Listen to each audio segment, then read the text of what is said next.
Hindi lahat ng painting nabibili. Ang iba, inaangkin bilang piraso ng pagkatao. Handa ka na bang magkaroon ng obra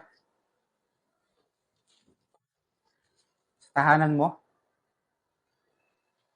May mga obra na hindi lang pang display at hindi lang pang paganda ng bahay, kundi representasyon ng emosyon ng pagmamahal, ng paniniwala at kwento mismo ng buhay mo.